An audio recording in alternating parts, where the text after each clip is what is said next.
Morning dear friends, मैं doctor Mahendra Sarang और बहुत बहुत स्वागत आपके हमारे यूट्यूब चैनल पे। तो डियर स्टूडेंट, मैं आज इस वीडियो में बात करने जा रहा हूँ शेखावाटी विश्वविद्यालय के जो बच्चे हैं एमए फाइनल के और मत्स्य यूनिवर्सिटी के जो बच्चे हैं एमए फाइनल के, उनके लिए स्पेशली ये वीडियो है। एक तो सभी बच्चे, मैं वीडियो बनाने से पहले मैं पेपर का नाम लेता हूँ, विश्वविद्यालय का नाम लेता हूँ कि मैं इस विश्वविद्यालय का ये पेपर बना रहा हूँ, तो आप वीडियो देखने से पहले उसे जज कर लें। तो ये जो वीडियो है ये एमए फाइनल के छात्रों के लिए है, शेखावाटी और मत्स्य विश्वविद्यालय के छात्रों के, जिनका जो पेपर है वो है Indian writing in English and translation. इस पेपर के बारे में हम वीडियो बना रहे हैं। तो जो शेखावाटी यूनिवर्सिटी के छात्र हैं उनका ये जो पेपर है Indian writing in English and translation, ये 29 तारीख को है, आज 27 तारीख है। और मत्स्य यूनिवर्सिटी के छात्रों का भी यही पेपर है, ये पेपर उनके भी 29 तारीख को है। ठीक है, तो अब हम इस पेपर को आगे बढ़ते हैं, जानते हैं कि इसमें पॉसिबिलिटी क्या बनती है, इस पेपर को हल कैसे करना है। तो मेरे साथ आप जुड़े रहें। तो पहले बात करते हैं अपन सिलेबस की। तो देखो, जो शेखावाटी छात्र हैं एमए फाइनल के, जिनका 29 तारीख को पेपर है इंडियन राइटिंग इंग्लिश ट्रांसलेशन का, उनके सेक्शन एमए अरबिंदो है, निसिम एजिकेल है, जयंता महापात्रा है, ए.के. रामानुजन है, कमला दास है, के दारूवाला है। इस पेपर का पैटर्न ये होगा कि आपके एक्सप्लेनेशन भी आएगी और लॉन्ग क्वेश्चन भी आएगी। तो आपके जो सेक्शन ए है इनमें से एक्सप्लेनेशन 101 नहीं 201% एक्सप्लेनेशन आएगी। और कौन कौन सी आएगी? निसिम एजिकेल की a goodbye party for miss Pushpa, बहुत शॉर्ट पोएम है, फ्री स्टाइल पोएम है, जिसमें कवि अपनी जो सह कलीग रहती है उसे सारे के सारे मिलकर के, उसका स्थानांतरण हो गया है तो उसे सारे के सारे मिलकर के फेयरवेल पार्टी दे रहे हैं। उस फेयरवेल पार्टी में ये मिस पुष्पा के बारे में बताता है। तो बहुत सिंपल पोएम है और इस सिंपल पोएम में से आपके एक्सप्लेनेशन भी आएगी और उसका क्रिटिकल एप्रिसिएशन भी पूछा जा सकता है। तो आप निसिम एजिकेल की goodbye party for miss Pushpa और जयंता महापात्रा की ए मानसून डे फेबल, बहुत छोटी पोएम है जिसमें कवि प्रतीकात्मक सिंबोलिज्म शब्दों का प्रयोग करते हुए इनके बारे में बताता है और बताता है कि किस प्रकार सुख व दुख जो है वो हमारे जीवन में इंपॉर्टेंस रखते हैं। तो आप एक्सप्लेनेशन के निसिम एजिकेल की goodbye party for miss Pushpa, Jayanta Mahapatra के मानसून डे फेबल और ए.के. रामानुजन की a love poem for a wife small scale reflection on a great house, ये जरूर लर्न करें आप, क्योंकि ये कविता एक सोशल पोएम है जिसमें कवि अपने परिवार के लोगों के बारे में बात करता है कि मेरे कई सारी बहनें हैं, उनके जो पति हैं वो भी मेरे घर में रहते हैं और उनके कई सारे बच्चे भी मेरे घर में रहते हैं। वो बात करता है कि किस प्रकार एक क्राउडेड जो फैमिली होती है उसमें चीज़ें कम आती है तो वो चीज़ें कैसे गायब हो जाती है। जैसे कि कवि खुद ब्राह्मण फैमिली से है तो उनके घर से बाहर से जो उनके पड़ोसी हैं वो कई सारी मिठाइयाँ वगैरह देते थे, वो उनके घर में आते तुरंत गायब हो जाती थी। क्यों? क्योंकि लोग ज़्यादा थे। और किस प्रकार उनकी जो बहनें थी एक निश्चित उम्र में आने के बाद में जब उन्होंने काव और बुल का इंटीमेसी देखी तो उन्होंने किस प्रकार वो एनर्जेटिक रही, तो वो सारी चीज़ें लेखक देखता है जिसमें कवि खुद एक भूमिका निभाता है। तो यहाँ पे कवि एक फेमिलिज्म की बात करता है, एक फेमिली एटमॉस्फेयर की बात करता है। तो ए.के. रामानुजन की इस पोएम को पढ़ेंगे और कमला दास की कविताओं में दुख, पीड़ा और खींच नजर आती है। आप कमला दास ने अपनी सेक्सुअलिटी पे और अपने दुख व पीड़ाओं पे ओपनली बात करी है। वर्ड्स कविता एक ऐसी कविता है, बहुत छोटी कविता है, जिसमें कवित्री ये कह रही है कि आदमी का गला काट दे वो ज़्यादा बेटर है, लेकिन वर्ड्स बहुत खराब होते हैं।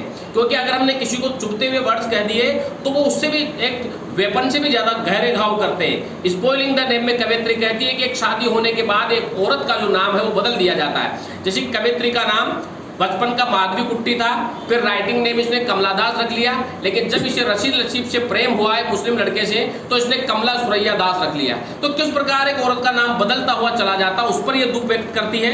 और समवन एल्स सॉन्ग पर, जिसमें अपने दुख, पीड़ा व खींच के बारे में मैं सभी छात्रों को डिसीजन देना चाहूँगा और मैसेज देना चाहूँगा कि आप ये कविताओं को लाइन टू लाइन पढ़ें। प्रिय छात्रों, बहुत छोटी छोटी पोएम्स हैं, लाइन टू लाइन पढ़ने से लॉन्ग टाइप का क्वेश्चन आप अच्छे तरीके से कर पाओगे और इन्हीं में से आपकी एक्सप्लेनेशन आएगी।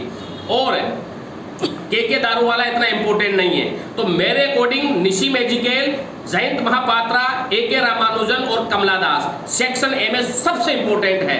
मैं चाहूंगा कि आप इन पोएमों को लाइन टू लाइन भी पढ़े और इनसे रिलेटेड क्रिटिकल एप्रिसिएशन 101% आपका क्रिटिकल एप्रिसिएशन आएगा या सोशलिज्म को लेकर के क्वेश्चन आएगा।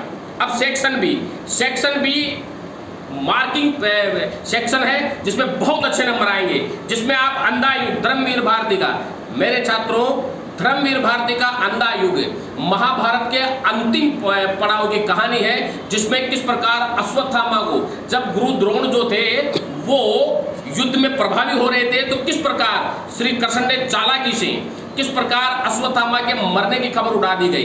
अश्वत्थामा एक हाथी का नाम भी था, मरा हाथी था, लेकिन गुरुजी के सामने प्रेजेंट किया गया कि उनका लड़का मर गया, क्योंकि गुरुजी को जब ये बात का एहसास होगा तो वो अपने लड़के की मृत्यु को देख करके अपने अस्त्र शस्त्र गिरा देंगे। तो यहाँ पर उस छल प्रपंच को बताया गया है। धर्मवीर भारती के द्वारा अंधा युग की कहानी जो है वो कौरवों और पांडवों के महाभारत की कहानी है।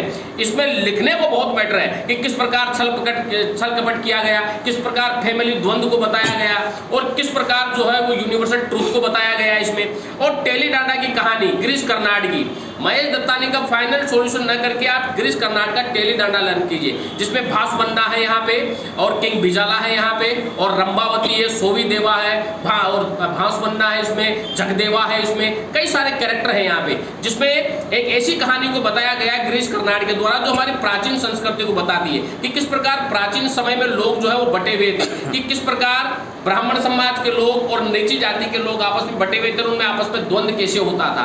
तो यहाँ पर भासवन्ना एक मेन कैरेक्टर में है जो सभी जाति समूह के लोगों के बीच में एक सामान्य बिठाना चाहता है, सभी जाति वर्ग के लोगों का वो समर्थन करता है, लेकिन यहाँ पर ऐसा नहीं होता है। और अंत में जो एक नीची जाति की जो ऊंची जाति की जो लड़की रहती है उसे एक नीची जात के लड़के से प्रेम हो जाता है, और जब ये बात पूरे राज्य में फैल जाती है कल्याण गांव में, तो वहां पर उस लड़की की फैमिली को खत्म कर दिया जाता है। और उनके खत्म होने पर जो हिंसा भड़कती है वो हिंसा सबको जला के राख कर देती है। तो गिरीश कर्नाड ने ये बताने की कोशिश करी है कि किस प्रकार धर्म और जातिवाद की जड़ें गहरी गढ़ी हुई है और उन्होंने किस प्रकार हमारे समाज को खोखला किया है। तो अंधा युग और टेली डांडा ये स्कोरिंग नंबर है आपके इस सेक्शन में, जरूर लर्न करें। सेक्शन सी की मैं बात करना चाहूंगा रविंद्रनाथ टैगोर का नेशनलिज्म इन इंडिया में। रविंद्रनाथ टैगोर के जो सोशल इकोनॉमिकल पॉलिटिकल जो विचार थे, शिक्षा को लेकर जो विचार थे, भारत को आगे लेके जाने के जो विचार थे, स्वतंत्रता प्राप्त करने के जो विचार थे,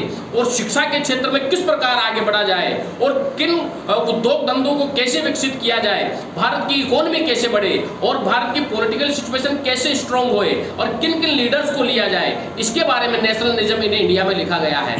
इसमें लिखने को बहुत अच्छा मैटर है। तो मैं चाहूंगा कि आप रविंद्रनाथ टैगोर, M.K. गांधी का हिंद स्वराज आप महात्मा गांधी के बारे में सब जानते हो। हिंद स्वराज में हिंद के लिए जो स्वराज अपनाने के लिए महात्मा गांधी ने जो यात्राएं करी, महात्मा गांधी ने जो जेल यात्राएं करी, महात्मा गांधी ने जो दांडी यात्रा से लेकर के असहयोग आंदोलन से लेकर के भारत छोड़ो आंदोलन से लेकर के नॉन कोऑपरेशन मूवमेंट से लेकर के जो भी आंदोलन करे उन सब के बारे में आपको लिखना है।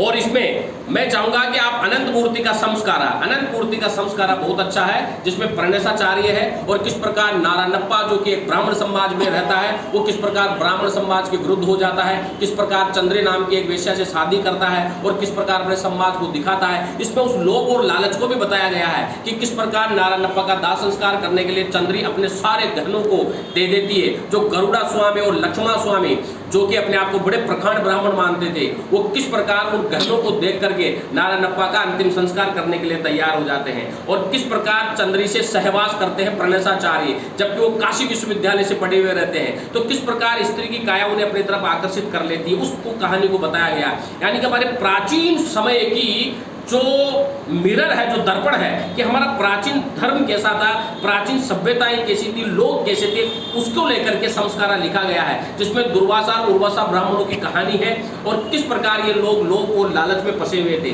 तो मैं चाहूंगा ओवरऑल शेखावाटी विश्वविद्यालय के जो छात्र हैं, जो 4th पेपर 29 तारीख को इंडियन राइटिंग इंग्लिश ट्रांसलेशन का, उनमें मैं चाहूंगा कि सेक्शन ए में निशिम एजिकेल, जयंता महापात्रा, A.K. रामानुजन और कमला दास की पोएम्स और इनके क्रिटिकल एप्रिसिएशन लर्न करें। सेक्शन बी में अंधा युग और टेली डांडा लर्न करें और सेक्शन सी में रविंद्रनाथ टैगोर, महात्मा गांधी और अनंत मूर्ति का संस्कारा को लर्न करें। और मैं इसके बारे में स्पेशली क्वेश्चन भी बनाऊंगा मैं, और मैं जल्दी ही बनाऊंगा। फिर भी अगर किसी बच्चे को अगर दिक्कत है जो शेखावाटी यूनिवर्सिटी से पेपर दे रहा है, वो मुझे फ़ोन करके पूछ सकता है। मेरे फ़ोन नंबर है 9928669902 8963043837। Thank you.